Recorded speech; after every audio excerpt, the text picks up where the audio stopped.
Olá, nerds, geeks e afins! Estamos todos aqui diminuídos no 10º episódio e também último da primeira temporada da série Expresso do Amanhã. Come on, Till. Would you really rather be alone? I'm not alone. I've got my sisters and brothers I stood with, and a responsibility to Snookers here I have never felt before. So we finally agree. The train comes first. Pois bem, pessoal, chegamos ao encerramento então desta primeira jornada da série, já contando, claro, com a segunda temporada. Aliás, aqui no canal você encontra as resenhas de todos os episódios da segunda temporada, porque ela está terminando ao mesmo tempo que eu faço a minha avaliação da primeira. Enfim, logo de cara eu posso dizer que esse episódio final ele é bem burocrático, ele não é muito ousado, aliás, ele só termina de dizer algumas coisinhas que ele praticamente já encerrou no episódio passado. Sim, o arco principal da temporada, que era justamente a questão da opressão de seres poderosos em cima de oprimidos, isso foi completamente encerrado no episódio passado. E ficava a dúvida, o que vai ser então para o 10º? Bom, basicamente ele fecha umas pontinhas aqui e acolá de alguns personagens e dá, claro, a deixa para a segunda temporada. Mais especificamente para isso do que para qualquer outra coisa. Sim, o episódio tem uma certa temática e a gente pode pensar na questão pais e filhos, tanto para com Melanie quanto Layton e até para uma entidade que foi defenestrada na temporada passada, no episódio passado, que foi a classe rica. Mas daqui a pouco a gente chega lá. E de resto, o que sobrou para o episódio foi exatamente apresentar o gancho para a segunda temporada. Foi uma questão que novamente vai talvez bisar o que já foi por aqui. Mas isso eu vou especificar mais no vídeo da semana que vem, onde eu vou fazer, claro, uma resenha geral da primeira temporada aqui de Expresso do Amanhã. Enfim, o episódio aqui começa com Melanie passando o poder para Layton. Aliás, é bom frisar, né, que o discurso que ela faz ali pelo rádio do Snowpiercer, na verdade, ele se junta àquele discurso onde todo episódio temos um destaque, um novo personagem. Sempre temos aquele discurso em off do personagem, como se fosse um pensamento dele, e sempre tem aquele finalmente, onde se define os 1001 vagões. Só que agora não são mais 1001, são apenas 994 vagões, porque 7 foram largados para trás. Pois é. E depois que ela fez a sua despedida, nós temos, curiosamente também, o Layton olhando para a câmera. Pois é, se fixando o seu olhar aos espectadores. Aquela cena ali foi meio esquisita, né? A composição dela, né? Ela quebra um pouco a quarta parede, com certeza, aqui da série. Mas, de qualquer forma, sim, foi a passada do cetro, talvez, né? Do poder de Melanie para Layton, onde ele tem, claro, que arcar com suas responsabilidades, embora isso já tenha sido muito bem explorado no final do episódio passado, quando literalmente ele teve que sacrificar algumas vidas em prol de todas as outras, as milhares a mais. Pois é. Aliás, o número de perdas foi bem enfatizado aqui nesse episódio, 147 vidas foram perdidas. Mas, curiosamente, essas perdas foram atribuídas aos ombros da Melanie, não ao Layton. Isso é curioso, claro. Dessas 147, a gente pode contar que 20 e 30 foram aquelas pessoas fundistas que foram pegas e estavam para ser executadas. Então a gente faz uma continha rápida, então temos que praticamente umas 120, talvez, 130, eram de pessoas da terceira, da segunda e também da primeira classe. Sempre levando em consideração que, claro, o foco ali de ser defenestrado eram os líderes da primeira classe e também a força de segurança, onde nesse conjunto foram os pais lá da jovem psicopata e também o chefe de segurança lá, que era o Nolan. Mas de qualquer forma, esse número, 147 vidas perdidas, últimas almas sobre a Terra, literalmente saiu da boca da própria Melanie e depois da boca da Ruth, quando estava criticando exatamente a Melanie. Só que quando a Ruth fala isso, é curioso, né? Lembrar que, pô, horas atrás, ela estava querendo matar todas as pessoas que se rebelaram e com certeza, com mais afinco e talvez com as próprias mãos, a Melanie. Curioso, né? Como ela depois ela fala, não, você matou tantas e tantas pessoas. Ela também estava querendo matar um monte. Enfim, coisa curiosa que aconteceu por aqui. Mas o que vale é que sim, Depois disso, né, depois que ela passa o poder e toma o Sprague da Ruth, ela vai fazer a sua parte na temática do episódio, onde literalmente pela primeira vez ela vai até o vagão leito e vai curtir aquela salinha misteriosa da Audrey, que até agora eu não sei como aquilo funciona. Na verdade, aquilo serve mais talvez para uma sessão de hipnose, por exemplo, onde a própria Audrey, e parece que a Zara também fazia isso, né? Ela controla a pessoa ali de alguma forma que faz com que ela se sinta relaxada. Ou seja, aquela salinha que a primeiro momento parece que é uma sala de prazeres, na verdade é uma sala onde você se reconforta de suas perdas. Que aliás a gente pode até explanar mais sobre isso lá no vídeo que eu vou fazer sobre a resenha geral da temporada na semana que vem. Exatamente essa questão da humanidade, o resto da humanidade viver a bordo de um trem, nunca é explorada na série de maneira de perdas e objetivamente explorar os sentimentos humanos. A série nunca passa por esse ponto. Talvez é o único momento entre esses 10 episódios da primeira temporada que ela realmente faz isso. A questão de, poxa, vivemos num mundo completamente perdido, lascado. O que a gente faz da vida? Não basta apenas sobreviver, mas a questão de que sobrou de vida humana, esse lado muito interessante de ser discutido numa série, uma série séria, nunca foi pensado nos episódios anteriores. E aqui talvez, e quando vem, né, até soa meio esquisito, porque a série está tão focada em mais apresentar o discurso da classe social, né, realmente da luta de classes, melhor dizendo, que ela perde o que melhor poderia ter nessa série. Que o mote é interessante, o restante da humanidade vivendo dentro de um trem porque o mundo se congelou, mas nunca nada disso é explorado. E esse sentimento da perda, que claro, a Melanie já sabia, né, que a filha dela ficou para trás. Mas no fundo, naquela cena bastante emotiva até, a gente não descobre nenhuma informação a mais interessante que possa até justificar porque a Melanie tem essa conduta meio autoritária. Claro, no final das contas ela acaba até dizendo que é o amor que era a solução para tudo.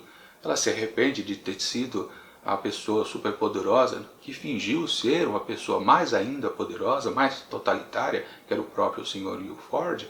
Sim, mas por que ela fez isso? Só porque ela teve a perda da filha? Ela talvez tivesse ficado um pouco revoltada? Bom, a gente pode supor, porque na verdade o episódio entra nessa questão, mas não desenvolve, tornando apenas a cena emotiva, mas não cerebral, digamos assim. Ela não evoca nada a mais.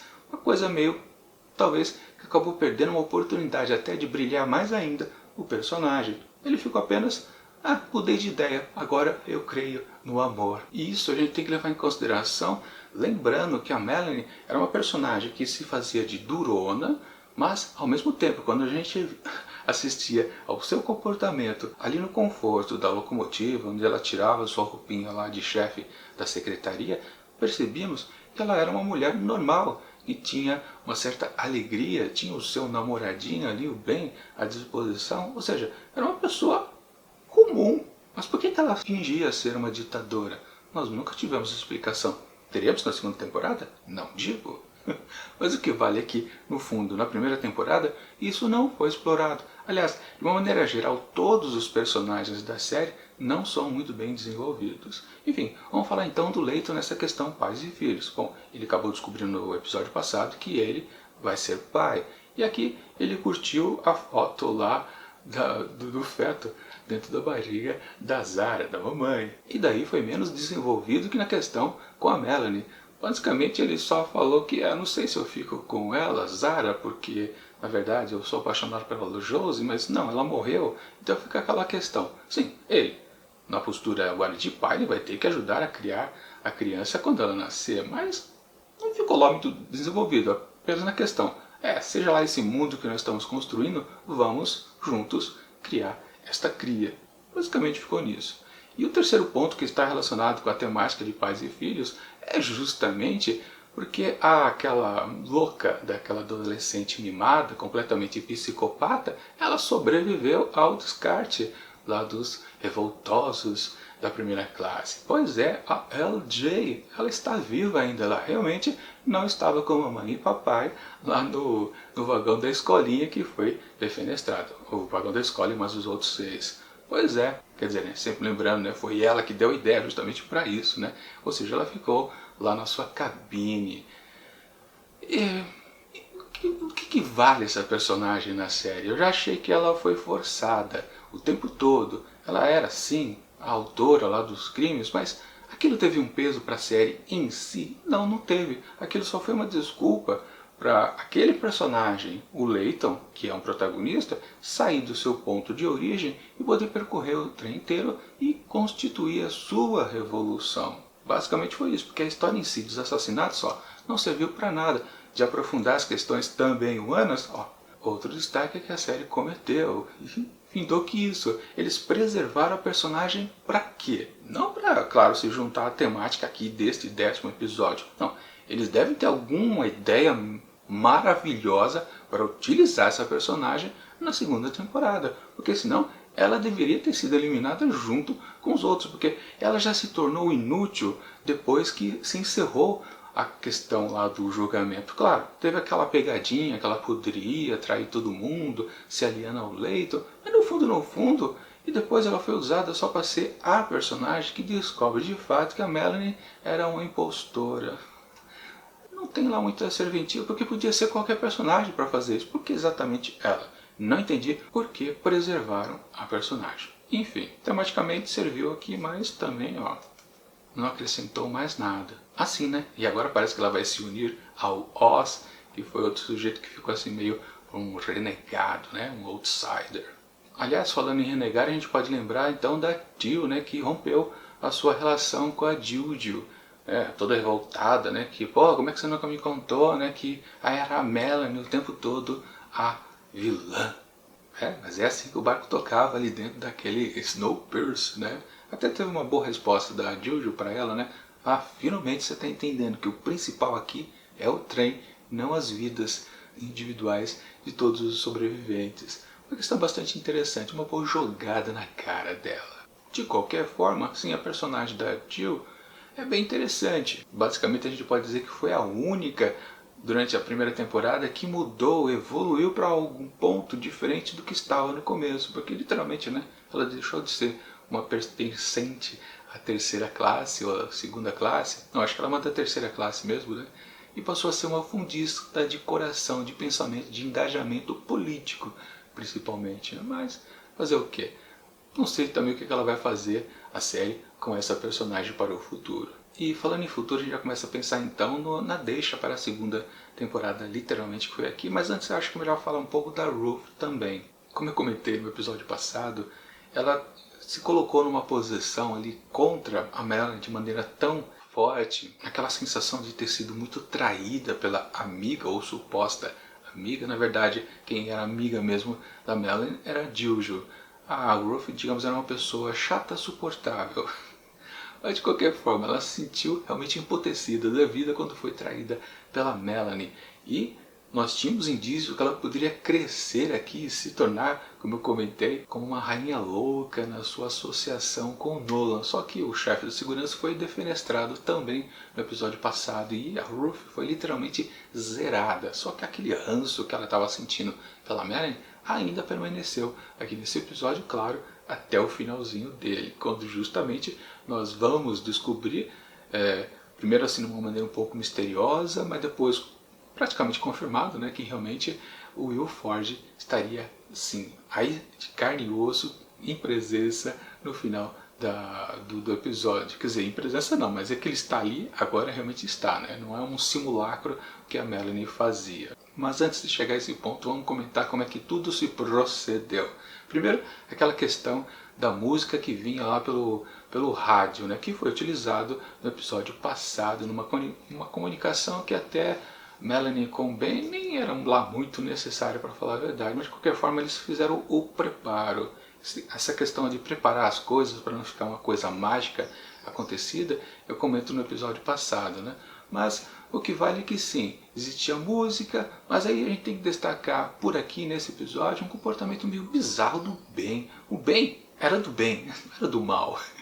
Literalmente porque ele quis deixar o Will Ford se aproximar. E depois, sempre vale destacar, né, para quem já está assistindo a segunda temporada, não combina o que ele fez aqui nesse episódio com o que ele é tido na segunda. Eu não vou dar spoiler, claro, para vocês, mas quem já está acompanhando a segunda temporada entende que uma coisa não está combinando com a outra. Eu acho que os roteiristas esqueceram. De qualquer forma, a atitude do Ben foi uma bela de uma traição para com a Melanie. Tanto que ela não deixou ele junto lá para o exterior, porque ele podia sacanear ela de novo, né? Claro, a Melanie estava com um certo temor que o Will Forte se aproximasse do trem, com razão, porque literalmente ela roubou, né, todo o Snowpiercer dele. E se ele se diz não, né, é tido tão maligno, ou mais ainda do que ela simulou, com certeza é uma figura completamente perigosa. Mas o que vale? Para chegar a esse gancho para Will Forge voltar para a série, ou voltar para o Snowpiercer e entrar definitivamente na série, tivemos uma engenhosidade ali muito da maluca em termos técnicos, práticos. Bom, vocês lembram que a questão do episódio passado, de fazer todo aquele processo de descarte dos 7 vagões, já foi uma coisinha meio forçada, porque, opa, que coincidência, né? Existiu aquela linha paralela. E de novo, foi a mesma coisa que aconteceu então aqui para aparecer lá o Big Alice, que é o trem, né, de suprimentos do Snowpiercer. Há também uma linha paralela, ele está se aproximando e depois as duas linhas vão se juntar e Big Alice vai colar nos fundos do Snowpiercer. Agora, coisas que a série, por trabalhar num cenário muito restrito, teve que fazer uma coisa lá completamente maluca que não tem sentido nenhum. Lembra o primeiro momento onde a Melanie descobre que é a Big Alice que está se aproximando do Snowpiercer? Ela está usando seus binóculos. Ela está olhando completamente à frente, ela não está olhando para o lado. Aliás, as vidraças ali, o visor, né, o para-brisa do Snowpiercer não permite que você olhe muito para o lado, apenas parcialmente. Mas de qualquer forma, naquele momento, ela está olhando para frente e ela vê o trem de frente. Pois é, tudo bem, tem a mágica ali do cinema, embora seja uma série de TV, podemos dizer, né, que aquilo foi mais ou menos. Mas na posição que ela estava, é impossível ela ter visto a composição. De frente, claro, completamente impossível, mas mesmo lateralmente também não dava. Depois, uma outra situação, o Ben é que está olhando com binóculo. Aí sim os caras se lembraram, né, quem estava filmando, o diretor do episódio, se lembrou, a gente tem que colocar ele de lado, porque aí já foi no momento quando a composição lá, a Big Alice, já estava se aproximando mais e mais. Mas no fundo, no primeiro instante, era impossível a Melanie ter visto o trem, principalmente de frente. De qualquer forma, essa forçação de barra foi de lascar, para falar a verdade. E depois, quando tem a conexão do Big Alice com o Snowpiercer, temos aquela coisa maluca, bizarra, né, da frente ali do Big Alice se abrir de uma maneira muito espalhafatosa, se abre muito e depois come os fundos do Snowpiercer. Mecanicamente falando, aquilo também é uma forçação de barra. Parecia uma série de fantasia, já não parecia mais uma série que tem os pés mais fincados numa certa realidade. Mas depois as coisas esquisitas continuam, porque quando estão abrindo justamente aquela porta de conexão, ela comporta circular, aliás, a gente nunca viu realmente o fundo do Snowpiercer. Sempre vimos, claro, os vagões onde os fundistas sobreviviam, mas a gente nunca viu realmente o ponto final do Snowpiercer. E aquela escotilha lá, comporta, sei lá o que, está se passando um maçarico, né, para alguém que está do outro lado. Só que quando a porta efetivamente abre, não tem ninguém.